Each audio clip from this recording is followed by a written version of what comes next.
The Metro on 101.9 WDET. I'm Cary Junior II. There are about 2,200 urban gardens across Detroit. In a place with a lot of empty tracks, that can be a great use of land. And over the years, the city has done things to assist the people who tend to it. There's now an entire department dedicated to the inner workings of urban farmers. But preserving and expanding farms can be challenging because upkeep can be costly and labor intensive, so farmers depend on the city government for support. So with Mayor Mike Duggan leaving office, there will likely be turnover and questions about the priorities of the new administration. There are questions pressing local farmers about their most important needs as Duggan's administration passes the baton. To discuss the dynamics of urban farming during this time, we have Amanda Brazel with us. They are the creative director and co-founder of Finnegan Farms in Detroit, a board member for the Detroit Food Policy Council, and a policy and engagement specialist for the Groundwork Center. Amanda, welcome back to the Metro. Hi, good morning. Happy to be here. Happy to have you. So you've noted in the past interview on our show, that community needs change over time. What are the needs right now around your farm, Finnegan's Farms, in Detroit at Monterey and Dexter? I would say, it's fall, so we're all getting into that part of the year where we're winding down. Right. But I think ultimately, no matter what, folks need funding, folks need volunteers, folks need an outlet in terms of where their products are going. I think there's a lot of different things that folks need right now. Specific to Finnegan's Farms, we're winding down our season, so we're, needing places to take our flowers for the end of the year. We're looking for extra hands to come by. And then, of course, looking over our budget from this past season and making plans for next year. Because at this time, too, like you said, you're closing down the season. That means that you're going to be going through the winter without, having to produce a new crop for the farm. Is that right? So you have to, I guess, everything you've grown and everything you've harvested is all you have made this year. And so I guess now you're looking at the book to see what the products are going to produce for you. Yes, that, and we also do design as well. So we have a lot of our design services, and typically in the wintertime, that's when we take a lot of our design clients. So we're kind of wrapping up one season and transitioning into the next. So there's like this first pause in the books to look and see like, okay, what did our sales do? And then we take a brief hiatus really for the month of January. And then once we get back to February 1st, we start designing again. And that's where our revenue comes in until we get into selling things again come early May and June. And the needs you say sound like they were primarily about the seasonal change. Broadly speaking, how are the needs you have now maybe different than when you began the farm? Yeah, so our needs are actually, I wouldn't say they're totally different, but our capacity is our biggest thing right now. So when we first got started, everything that we do, it's a family-run operation. And when we first got started, it was perfectly normal and fine for, my siblings and I be out there working and getting things done. But in this last year, we had so many things to do. We had a lot of growth. And so our needs now are just a little different in that we need more hands. We need to hire more people to keep the work going, to help with planning, to help with our workshops, our market. We've expanded now from what was really just one city lot to about eight and a half just about lot. So we have a lot more space to manage and a lot more product that's being produced. We're at a point now where we can't do it with 3 people anymore. That sounds like a good problem to have. Yeah, it's a great problem to have. Okay. You also recently told a producer on our show that people are feeling more unstable. What people were you referring to, and why do you think that is? Is it related to rising costs? Is it chaos and uncertainty from the federal government? I think at all levels you're seeing people. So if we look around on an international level, you're seeing a lot of unrest. On a national level, you're seeing a lot of unrest. There's cuts at both the federal and state level to funding. to social programs. And so things that people need to rely on are not available anymore. So, people aren't sure if, the federal government just shut down. People aren't sure if they're going to get their Social Security checks. And so, you're holding your breath until you get that. You've got people just on the community level who might not have access to transportation or access to resources in a certain way, who are already feeling that hurt, who now are at even more of a disadvantage because of, like I mentioned, federal and state cuts, pauses, freezes, however you want to do it. People can't rely on just basic government to meet their needs in a certain way that they might have been able to be able to rely on in the last few years or even months. I do believe that because of the rising cost of food, fuel, everything else, people are just, you're saving every penny. I'm seeing the direct impacts of that in my neighborhood, in my community. Lots of resource sharing going on between neighbors because folks just simply don't have, and they can't rely on the traditional ways to get the things that they need. Yeah. These are people who come to your farm for some essential needs that you've spoken to, who are telling you a lot about the things that need on top of just the food, just sustenance. Yeah. So this year we were actually really, really excited to open up our farmers market and our free market. And in our free market, we have things like hygiene products, books, or even like car supplies. And so beyond just the free produce that we were giving out, we noticed that we were starting to give out more, basic things like soap, toothbrushes, wipes, baby clothes, different things like that are just, people just need to be able to pick it up and have, be able to maintain their dignity as they're doing it. And then for the farm itself, I know you said you all experienced some great growth, but I'm wondering, just for urban farms in general, do you feel like there's added pressures there? Are all farms, are they all getting the same kind of results that you all are experiencing? In terms of the growth, expanding or meeting a need? Expanding. I would say that because of the way urban agriculture has been kind of uplifted in the last few years, folks are seeing a lot more expansion. We're seeing more hoop houses be installed on people's properties. We're seeing more composting systems be installed.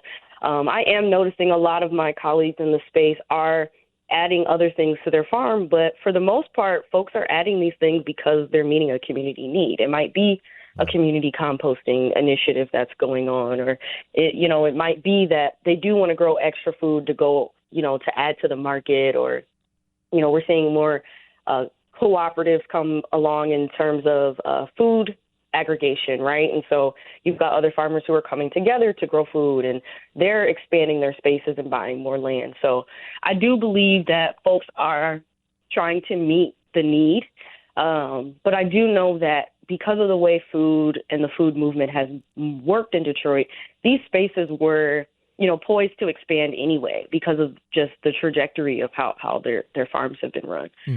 And what about the supports, too, for farms? Like, how do you see the role of farms in supporting the community? I know you give out free food to people in your community, but if we invested a lot more in farms around Detroit, what kinds of things can they do for people who live near them? What kinds of needs can they meet on top of their most essential need? I would say having a gathering space, a safe gathering space where people can be together, where people can learn.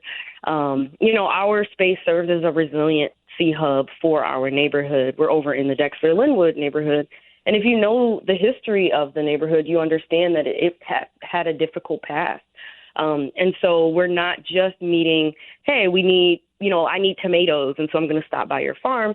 Folks are also coming by because I just want somewhere safe to sit down with my kids and let them walk around. I want somewhere where I can learn about survival skills, or maybe even understand a little bit more about political education. So the farms across Detroit are not just spaces where we're growing food. They're spaces where community can be together and grow together. They also serve as climate spaces in our communities. So, when we're adding more trees, we're adding more native plants. All of those things are really important as we try to combat the climate crisis that's impacting the city as well. So, they serve a lot of different purposes. It's not just food. You're also looking at, as I mentioned, gathering spaces. You're looking at resiliency spaces. You're looking at learning spaces, pollinator parks, all of those things. They're all important to, seeing how the city transforms over time. And you said earlier about how, the farm expanded and you needed more hands and support for that. I imagine if a farm is now also taking on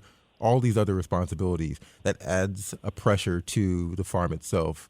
Can you just talk about what that's like then, having to feel like the community needs this space to gather, to get other resources, and you open it for primarily one reason, but you finding that you need additional resources to support the community beyond that initial reason? Yeah, I do think that there is a certain level of pressure because you want to show up, right? When I grew up in the city of Detroit. I've lived here as an adult now for a little bit, and it's like you want to help your neighbor. You want to provide something for someone, but you also have to have boundaries around your capacity, right? We can only produce so much food in a year, and if that's what we can produce and it's able to help a certain amount of people, then that's how many people that we're going to help in the year. We can't push ourselves beyond our capacity if we simply don't have it. If we don't have the hands, if we don't have the funding, you can really only do so much.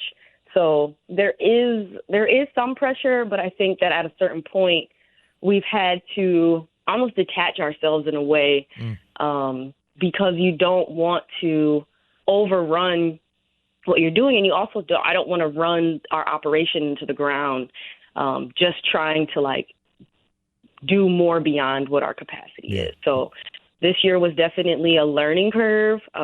We learned a lot in just wanting to, you want to do so much and you have a lot written down and you have a lot of folks that might need, but sticking to what you can do and doing it well, doing it consistently, I think is more important than just trying to create higher and higher volumes of product. So that's really been our focus this year, is sticking to what we do best and serving as many people as we can and making plans for the next year in terms of, okay, well, we know that next year we'll probably get hit with about this many people, or, look at our projections and say, well, in that case, we need to hire, 2 or 3 more people, or we need to expand in this way, or we need to build this, or we need to collaborate with other organizations to do X, Y, and Z. So the winter is definitely going to be a time for us to daydream what it is for next year and see, what needs we can meet. Our free market is also going to be operating during select times throughout the winter. So that gives us an opportunity to pilot what kinds of supports we can provide to community when we're not providing produce. That must have been a sobering reality for you, to want to give so much to the community and realizing that you all have a limit. Can you just kind of take me through the moment that happened? You said this year you realized it, but how did that happen? How did that play out? I'm not sure that it was a specific moment as much as it was going, visiting the farm every day and, harvesting what you can harvest and knowing, okay, I'm only putting out this many pints of tomatoes today. And it just is, right? And having to accept that in the moment. Even in moments where we're organizing our free store, right? So we're getting donations, people are dropping stuff off, and we're organizing different things. And, at a certain point, you're kind of like, okay, well, this is the limit. We can't accept any more stuff. Or, with the stuff we have, what kind of care packages can we make? So I think at every single moment where we were preparing to serve community, we were evaluating just how far whatever it was could go. So as I mentioned, with the tomatoes, it's like, okay, I'm only doing 15 pints today. So that's what's out. Then that means maybe 15 households will receive what we have. And that's going to just have to be that. All right. Maybe I only have 12 care packages with soap and toothbrushes and wipes and things like that. So, okay, only 12 people will receive those today. And that's going to have to be what it is. I can't produce this thing out of thin air. So, I think it was a kind of like a moment by moment thing where you just, at every turn, you're like, okay, this is what I have. And, you know, and we're at a point now where I can set something on the farm stand no matter what it is, and it's not going to be there 30 minutes later. Like, I can drive away and come back and it's empty. Yeah. So there, you do what you can, and it's good to see things not get wasted. But yeah, I think at every moment it was it was like a continuing realization, just like, okay, this is what we're doing today. And that doesn't even take into account the additional resources that you were saying the farm provides. This is just the food portion, right? It's not the being a public space. It's not offering people other resources on top of that. Yeah. You're listening to the Metro. I mean, even with our workshop. I'm sorry. No, you're good. I was going to reset for our listeners here who may have just joined us in the middle of the conversation. I just want to let them know that they're listening to the Metro. We're talking about farming in Detroit. I'm the host, Cary Junior. We're talking about farming and the needs for urban farmers ahead of Detroit's mayoral election. My guest is Amanda Brazell, an urban farmer and a board member of the Detroit Food Policy Council. I want to go to some more kind of tangible topics, if that's okay with you, Amanda. For sure. Yeah, so Detroit-based farmers just got access to $225,000 in grant funding through a new collaboration between the Eastern Market Partnership and the City of Detroit. And the grant is offering $15,000 per individual farmer. What do these kinds of grants offer you? Are they generally helpful? Yeah, these kinds of grants are extremely helpful. They're helpful for a number of reasons, but the two that stick out to me most is the first being that this kind of grant is not a matching grant. And for those listening who don't know what a matching grant is, it's essentially a pay-to-play kind of situation where, you might get funding from a source. The grantor will give you the grant, but in order to get the grant, you as the grantee have to provide, equal amounts of funding. So if it's a $10,000 grant, they might say, oh, well, we both have to come up with $5,000. So it's really a $5,000 grant, and you're matching it to your existing $5,000. But if you're someone who already didn't have $5,000 or $10,000 or $20,000, then those grants that are matching grants are not equitable. They're not accessible to you. So one of the cool things about this grant that just came through is that it's not a matching grant. And so people who already don't have funding are not going to have to scrape up funding from somewhere in order to participate. They can just apply and say, this is my need, and this is what we're doing. This is how we've been functioning. Can you support us in doing that? And so it's very straightforward. Another reason why I like this grant, or why it's helpful, is because it's not it's supporting things that farms are already doing. So a lot of spaces across Detroit are already doing workshops. They're already hosting some form of education in their spaces. And so sometimes what you'll notice, just working in nonprofits, and a grant will come through and your group will be like, well, we're going to start a whole new program just so we can get this grant because we need funding to support the work that we're doing. And so this is a grant that is really, to me, pretty keyed in on what's already happening on the ground, because it's supporting stuff that people are already doing. So it is a grant, right? So there is going to be a level, there is going to be somewhat of a heavy lift in terms of writing it. But if you're already a group that has an idea of what you want to do or is already engaged in this work, then it feels like a little bit of an easier lift than a typical grant, because you're really just describing the work that you do and how you need to be supported. So I think those are two really, really big things about this grant. And so for you, it's getting more produce, getting more food that you can grow. Is it creating more programming when you want to have some more expansive resources for people? What does that look like for your day-to-day in your farm? So for us, this would be something that would cover the cost of, certain equipment perhaps on the farm, but it would really go toward the workshops and the things that are being done. So as I mentioned, this year we activated our farmers market, we activated our free market. In the past, we have hosted workshops, but this would be a grant that would allow us to finish that expansion so that folks can sell their products in our market, or we can finish the permitting to make sure that everything is right in terms of how we're working in our market. It would also help us to provide a stipend for somebody who would be doing the education on our farm, who would be doing the workshops. There's another portion of this grant that goes beyond just the $15,000. There's $50,000 grants available allocations available through this grant as well to cover the cost of facilitation time, to cover the cost of to basically to provide compensation for people who are doing this kind of work on your farm, to cover some of that overhead cost as well. So, you can host as many workshops as you like, but if you aren't able to have the funding to maintain the space to host the workshop, then that's a whole other thing. So there also is included in this grant funding for people to just do basic maintenance and to keep up their organization so that they can continue to provide community goods. Okay. And there's also an agriculture department in the city now. How has that made life different for you in Finnegan's Farm? I think it's made life different because now there's someone to go to when you have a question, when you have an issue, when you need to go through permitting, when you need to develop your space in a certain kind of way. Before, it's like, if you have a vacant lot and you're starting to grow food on it, we grow lots of sunflowers. And for a good portion of the beginning of the growth of the sunflower, it just looks like a tall weed if you don't know what you're looking at before it blooms. So if you're thinking about looking at a city space that has big, tall weeds, right, to, just the average person, you're looking at an overgrown vacant lot. Whereas, the farmer might look at it and say, well, actually, that's a field of 700 sunflowers that's about to come up, right? That's revenue. Mm-hmm. But if the community doesn't see it that way, right, your field could get mowed over.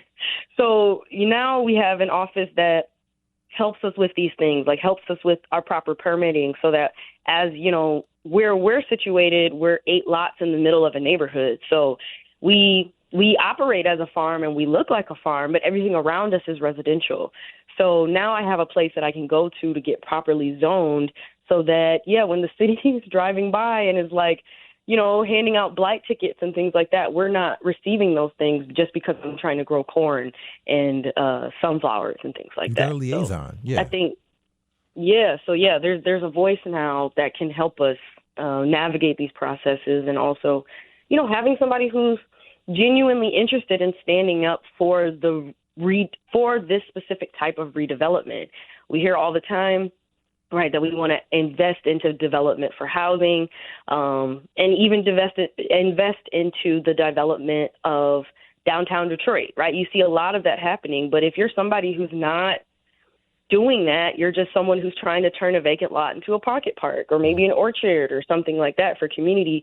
Historically, there hasn't been someone to represent you to say, hey, we need to save this amount of land to use for agriculture, to use for beautification, to use for these things. Now there's somebody sitting at the table that says, we don't necessarily need a luxury high-rise in this area that no one can afford.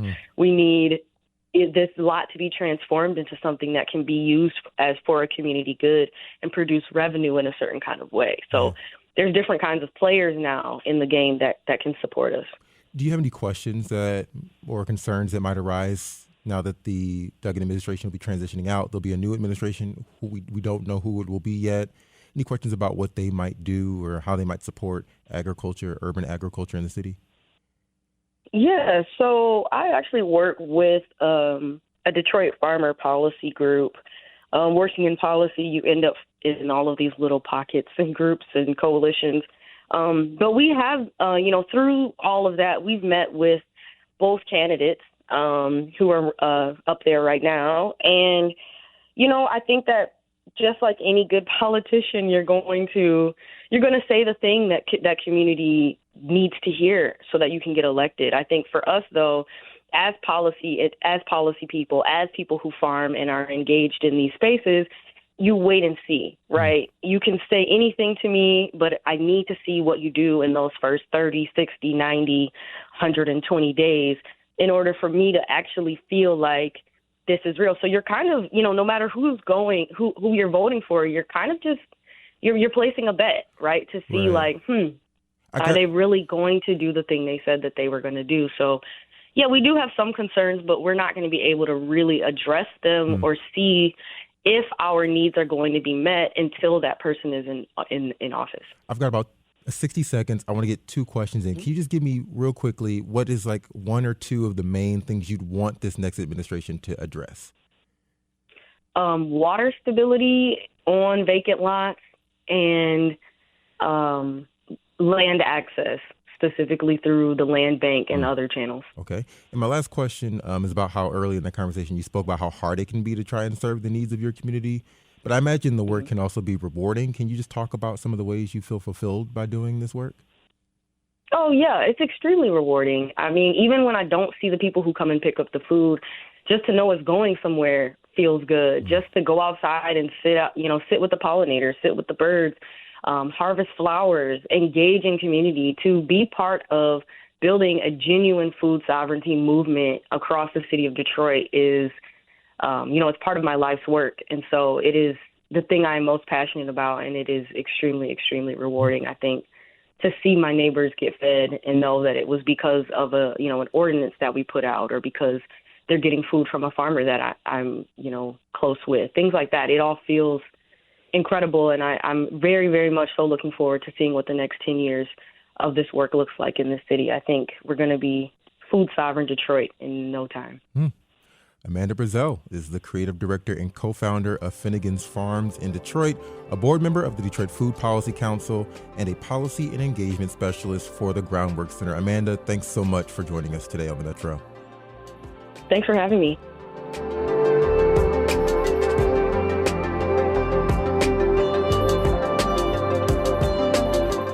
All right, coming up, World War II era photographs reveal shocking truths about the perpetrators of the Holocaust and the Detroit Public Theater's production of Here There Are Blueberries. We'll be right back to learn more about that show.